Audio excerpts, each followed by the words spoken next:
Hello, Sister Fatima. It's nice to have you here. How are you doing today? I'm fine, alhamdulillah. I'm fine, thank you. How do you feel about this? How do you feel coming to us? And at least we are honored, by the way. We are honored that you're granting us this audience, that you're willing to talk to us. By the way, I am a fan from afar. Every time I see your work, I'm impressed. So thank you for joining us today. Honestly, it's an Oh, absolute thank you pleasure to so have much you for here. having me. Thank you so much for coming. Thank you so much for Please having me. kindly, you're welcome. Kindly excuse me for 2 minutes. Let me quickly read your beautiful bio to our audience before we kickstart for the day. Is that fine? Yes. All right, thank you.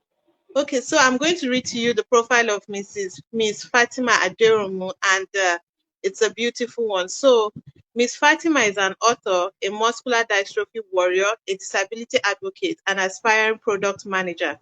With a fervent passion for using the media to advocate for people with disabilities, she's making waves in her community and beyond. Currently pursuing her studies in mass communication at the National Open University now, Fatima is applying her knowledge and skills to amplify the voices of Nigerians with disabilities. Through her advocacy work, she strives to raise awareness, challenge stereotypes, and promote inclusivity. Based in Ogun State, Nigeria, Fatima is a dedicated advocate and change maker, using her platform to create a more equitable and accessible society for all. Once again, thank you, Ms. Fatima, for coming here, for obliging our call. Thank you once again. Thank you so much. Thank you. So I have a few questions I would like to Um, ask you. I want us to get to know you beyond what we have on the bio. Some personal all right. questions and some things that will give us an insight about you. So I have several random questions. I would like you to pick three and then we'll take it off from there. I should pick the number, right? Yes, please. Number two, Okay. Mm, number five or number seven. okay. Number two, what has been your biggest challenge so far? Yeah. Thank you very much for having me. First of all, as you all know, my name is Fatima Aderomu. And my biggest challenge so far, I would say it is accessibility, because Okay. most of us are just like, let's say, we some of us have some power wheelchairs, like me now, so having a power wheelchair gives you the opportunity to move about. So you Of move course. anywhere you want, you go outside, you meet friends on your own, without anyone supporting you. But since I got my power wheelchair, it's not different than before. So I've been at home, without going anywhere. So I noticed that the biggest issues and challenges as someone with disability we have been facing so far, it is inaccessibility. Despite having a motorized wheelchair and despite not having a motorized wheelchair, it is still the same inaccessibility issues. We are not able to access place on our own, without the support. Even self, if someone is with you, there are some buildings, schools, like since I went to do my was clearance. Yes, it was in 2021, and that was the last time I went there. Why? And it was because of the accessibility that wasn't there. So it was when I went there, so I did a survey and checked around, like, this university. I thought it was, now maybe because it is an online university, it is something that would be convenient for me, just come from home during the exam period and, write my exam and go back home. But it is still the same issue that has been happening in the same conventional university we have been facing in this same online university. Like, it seems like the system is not built for people with disability. I don't know, maybe about now that they have been creating some ramps. This thing they have been creating at the entrance of every building and every institute. So, inaccessibility is the issues I've been facing so far. That is it. Nothing else than inaccessibility. Like, the system is not built for people with disability at all. I think they thought people with disability are people that would be, how should I even put it, bedridden at home. Sure, you understand? I'm sorry for using Yes, shit. I don't know if you I do. understand I my do. point. So yeah, I think they taught people with disability are not people to, to achieve some certain goals. They thought there are people that doesn't have any goals, any passion, anything to contribute in the society. That is why the society everywhere are not built in favor of us, because I can't just understand that. What's the reason? There are some people with disability that can move on their own. The only issue they had is like maybe some with spinal cord injury. Some can move their hands, they can raise up their hands, they can do things they want, they can go anywhere they want with their wheelchair, they can even wheel themselves. Unlike me, I can't use my own hand very well. So people like that, they can go anywhere, they can even enter public transport. So imagine that those places are not even accessible. So what's the essence that I can even do some things on my own? So what's the essence? What's the difference between me and someone that can't do anything? So inaccessibility. So that is what I would say about inaccessibility. Okay, thank you so much. So Actually, your concerns are valid. As an advocate, can you hear me?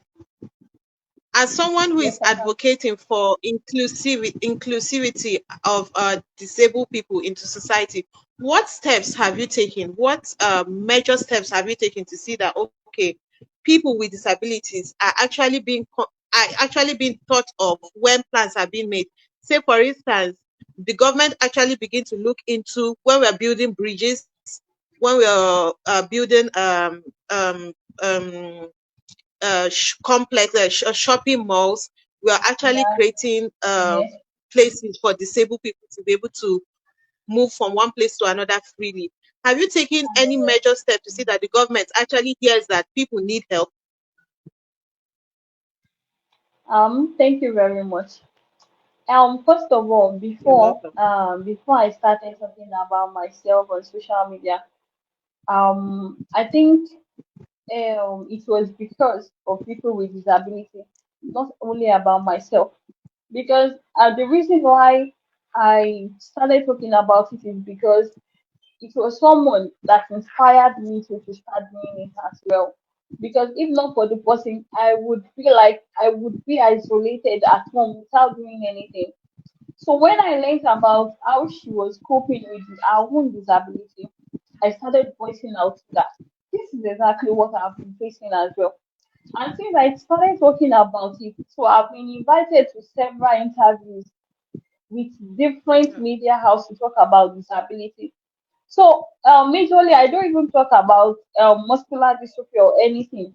I focus on the challenges I've been facing, the challenges from everyone with PWD, sorry, people with disabilities have been facing so far.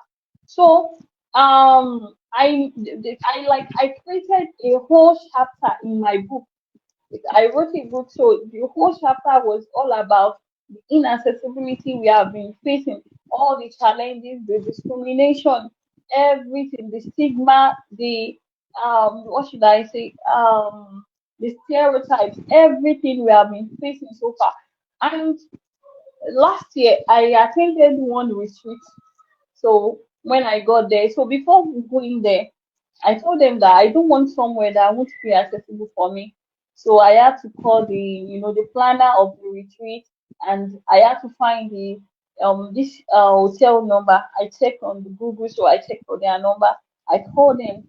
I called them for few days, like before going, even the morning of going, so that I can confirm over and over again, so that they won't use that against me. That why didn't I make, confirm if it is accessible or not. So I did all that. So after going there, I find out that I found out that the bedroom wasn't accessible. So I was like, what is the essence of coming here? The room was accessible enough. Like there was elevator there, everything was accessible except for the bedroom. So after I got home the following day, I wrote about the hotel. I sent them a mail, and they replied that thank you so much for for noticing something like this. We thank you so much for how should I put it? So for letting us know and be aware of the issues. Like, they don't even think it's something serious until I told them about it. And they said they are going to do something about it, which I hope maybe when next I go there, I'm going to see the changes they made. So, and other things like that. So, at joining some different disability platform to use my voice, writing to them. And there is something which I'm planning to do now. I noticed when I did my book launch at in Lagos.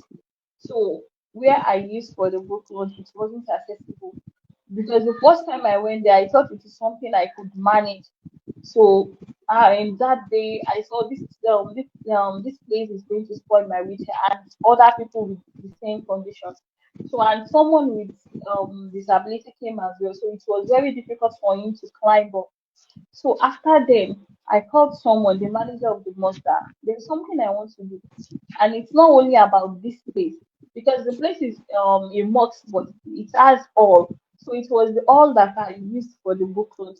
So I told the person that I don't you can't just tell me. First of all, as a Muslim, you have to think about other Muslims with disabilities, not to talk of general people with disability because the place is only meant for Muslims. So I told the person that is there a way I can, get in touch with all I don't know, maybe those Muslim mosques as the organization. Shey, those maybe they can have organization of Muslim mosques in other Lagos or any other things like that.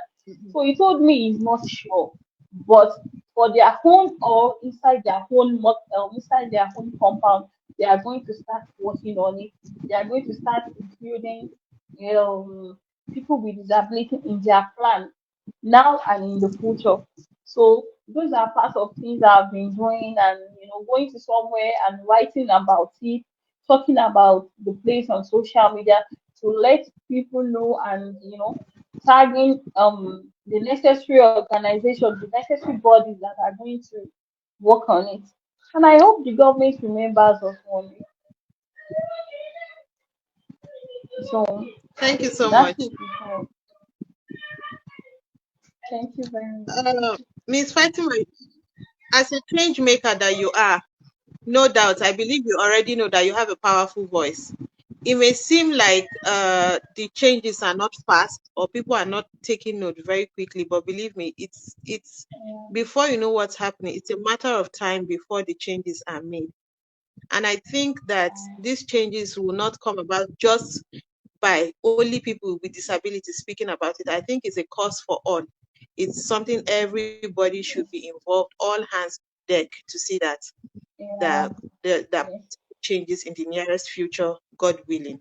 So I'd like to ask you another question, which brings me to your second question. How do you self-care?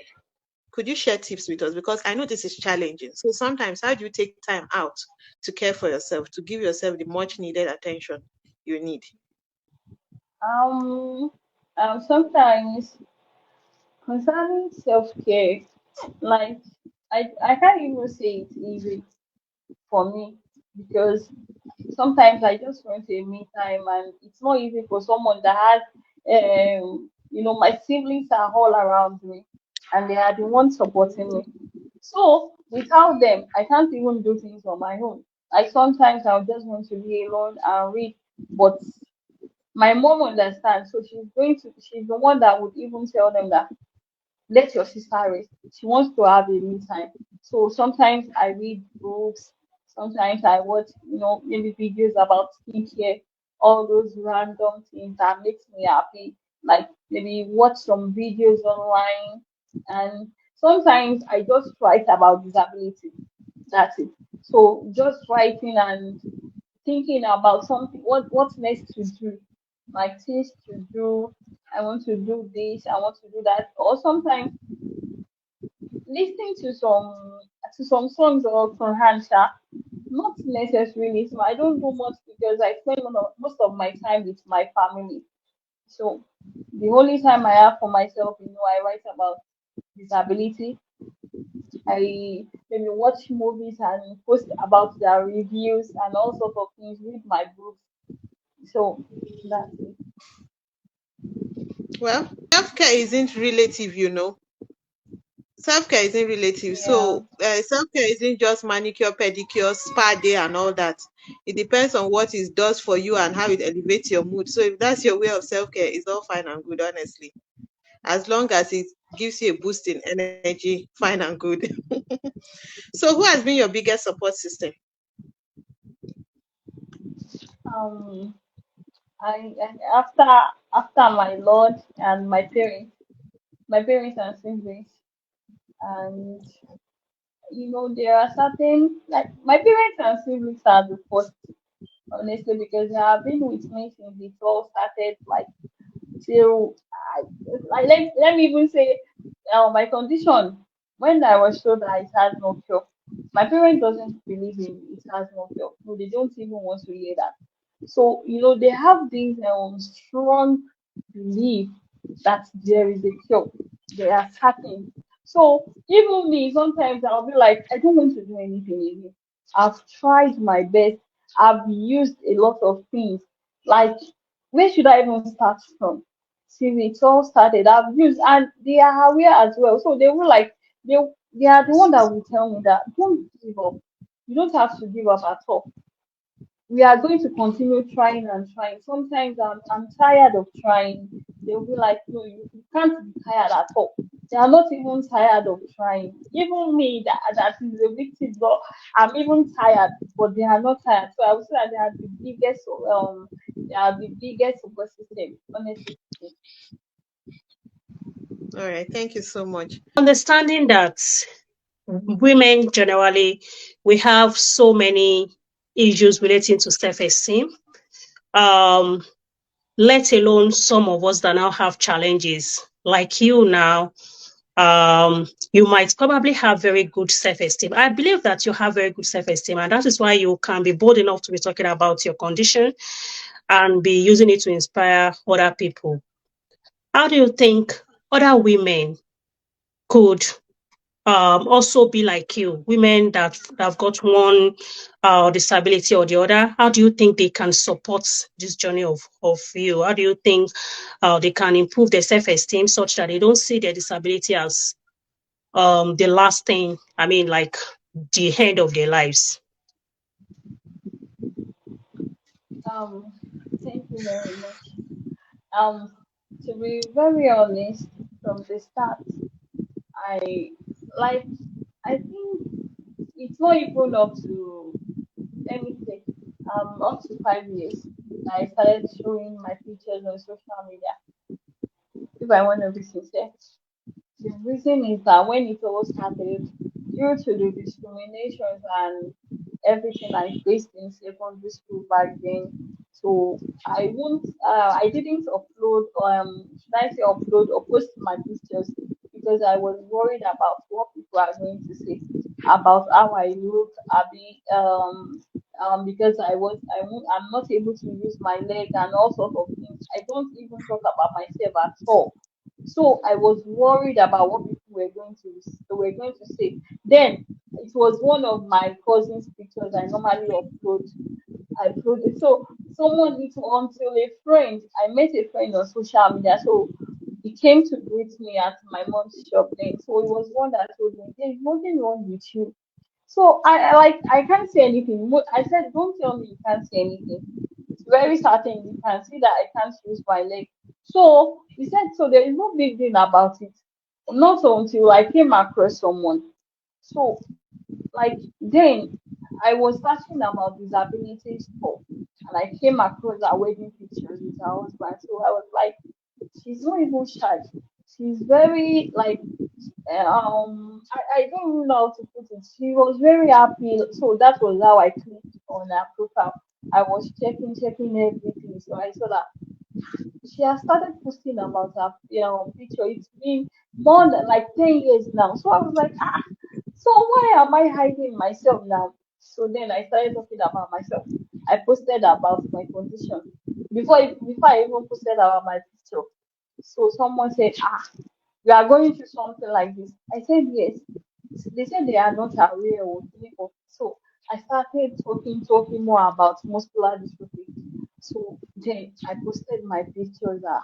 Okay, you can't even notice there is something wrong with me, honestly speaking, because my hijab and gown, so you can't see anything. And it's not as if that my hands are different or anything. Or I'm just, I don't know. I can't even say it maybe shy. I was battling with a low self-esteem there then because I was worried about what people were going to talk about me because of how my fellow students, used to make jest of me of how I was working. So that was why I was worried. I've even forgotten that they were adults on Facebook, not secondary school mates. So then I started posting my pictures of tune, just attached one pictures to this post and then so that was how I started getting interviews from other media house. So one day BBC Yoruba reached out to me that they wanted me to, talk about my condition. That was how I was that. That was how I started thinking about it. BBC Yoruba is going to do a video, and they want me to showcase how I normally stand up, how I normally, how my siblings assisted me. Hmm. I started thinking that I can't do it all. It's not, no, I can't show everyone how, how I do my things. Like I don't want them to know what my secrets, all sorts of things like that. So I reached out to I was one organization about muscular dystrophy.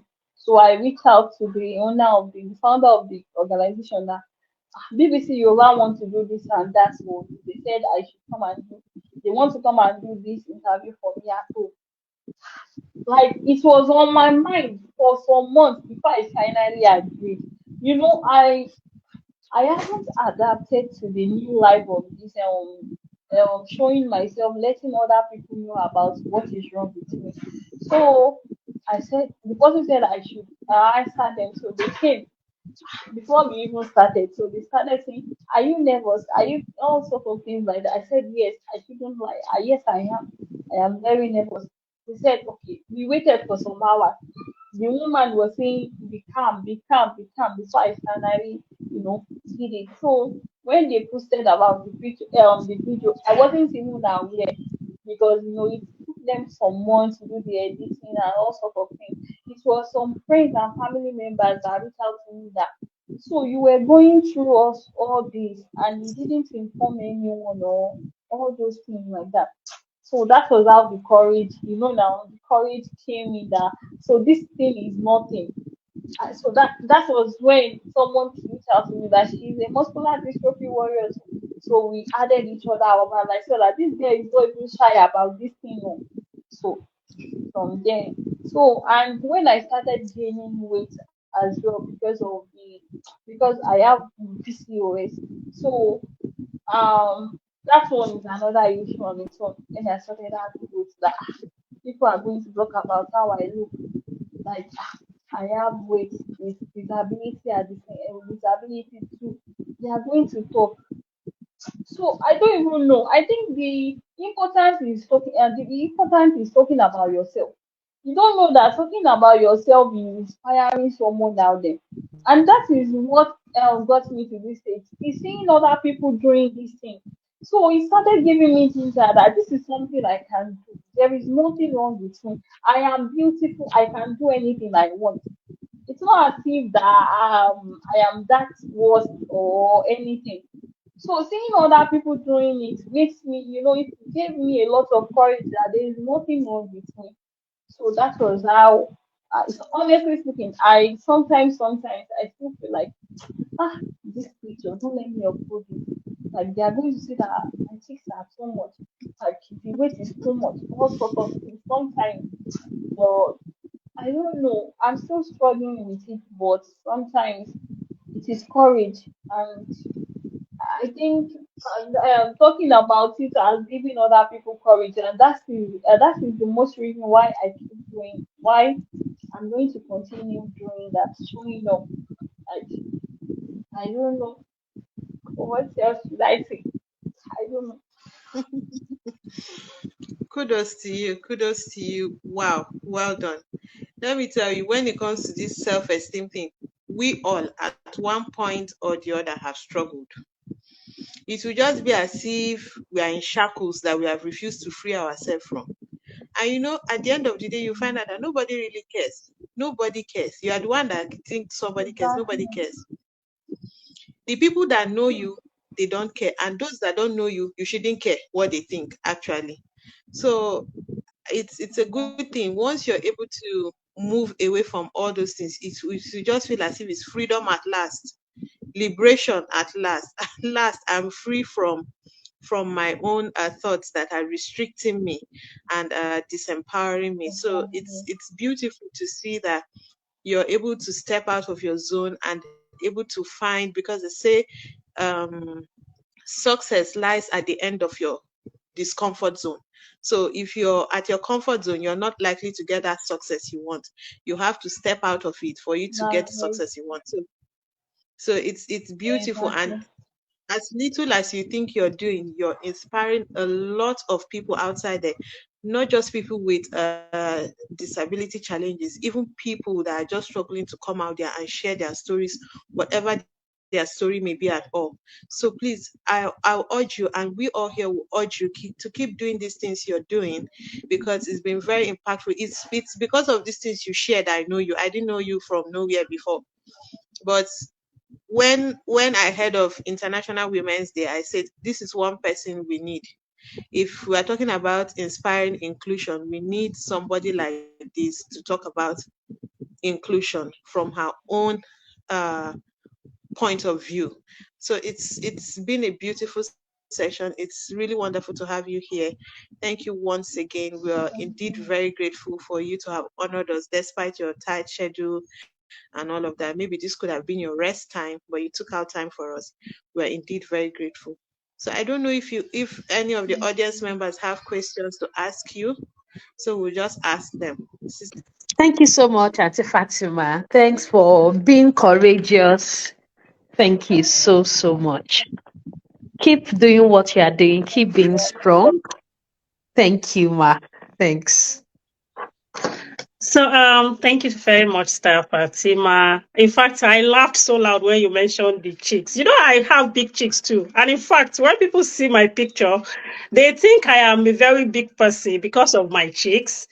You understand? They say things like, "Oh, tell us what you are eating," until they see the full me before they realize Exactly. that that I'm not very big. So, but I must tell you that I think the big cheeks is part of my selling point now. Like when you see me and you say that I've got big, you can't even say it because I'll look at you and feel like you need to probably live healthy like me for you to have big cheeks. There was a time someone came to me online on Facebook, someone I used to know in school, a guy, and he has always been saying that thing. I would post something, he would come to me, he would say, "Oh, this is your big chicks." I was letting it go because I didn't really take it any personal.